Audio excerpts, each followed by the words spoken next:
Meus irmãos, que a graça do Senhor Jesus seja com todos.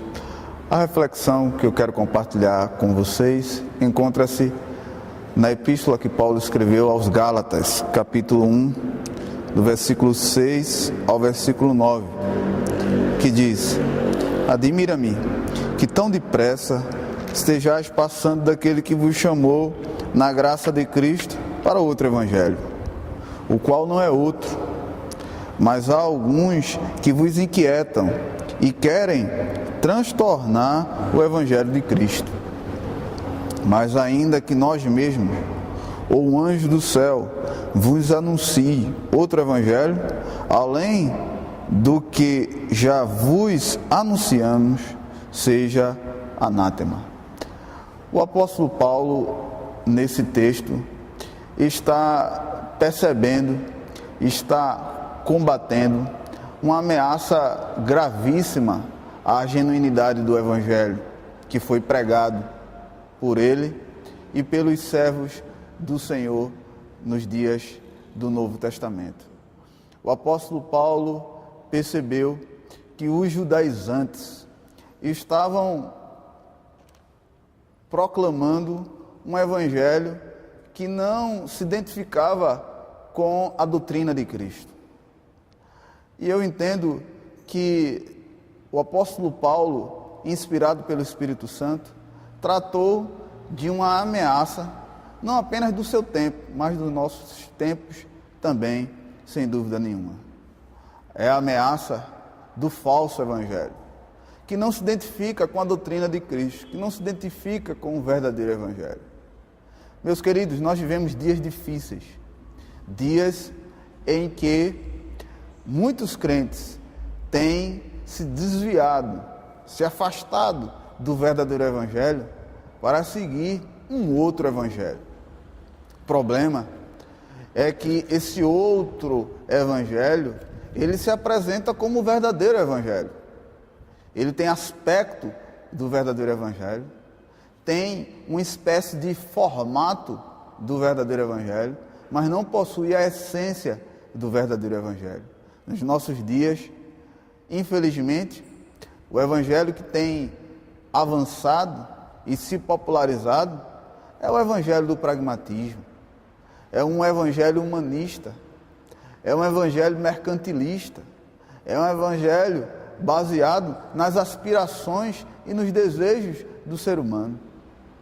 Um evangelho que não está comprometido com a renúncia, um evangelho que não está comprometido com o amor a Deus sobre todas as coisas. Um evangelho que não está disposto a abrir mão daquilo que é terreno, porque é um evangelho focado naquilo que é glorioso e honroso do ponto de vista da glória desse século. Meus queridos, o apóstolo Paulo foi contundente. Até mesmo se ele ou um anjo do céu proclamasse um outro evangelho, deveria ser rejeitado. Nós vivemos dias difíceis para a pregação do verdadeiro evangelho. Doutrinas como o pecado, o arrependimento, a conversão genuína, a regeneração, a justificação, a mortificação do pecado, a santidade, a ira de Deus, a doutrina do inferno, estão cada vez mais escassas dos púlpitos que, visando de alguns púlpitos, diga-se de passagem, que visando o número, o crescimento numérico, abre mão daquilo que é essencial. Nós não podemos nos dobrar às aspirações do nosso século. Nós não podemos nos render aos encantamentos do nosso século. Nós não podemos nos render ao entusiasmo antropocentrista dos nossos dias. Nós precisamos rejeitar e resistir essa tendência e pregar o evangelho da cruz, o evangelho do Cristo crucificado. Um evangelho que não se preocupa simplesmente com números. Os números são importantes, um crescimento numérico é importante, mas fundamental é a preservação da sã doutrina. É isso que nós aprendemos com Paulo, é isso que nós aprendemos com reformadores como Calvino, como Melanchthon, como Lutero. É assim que nós aprendemos com a herança reformada, com a teologia reformada, com os herdeiros da teologia reformada, como Jonathan Edwards, Whitefield, Charles Spurgeon. Eram homens comprometidos não com o seu século, não eram homens comprometidos em agradar quem quer que seja.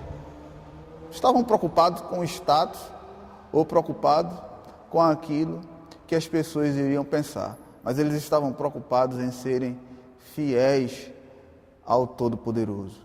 O objetivo era a fidelidade ao Todo-Poderoso.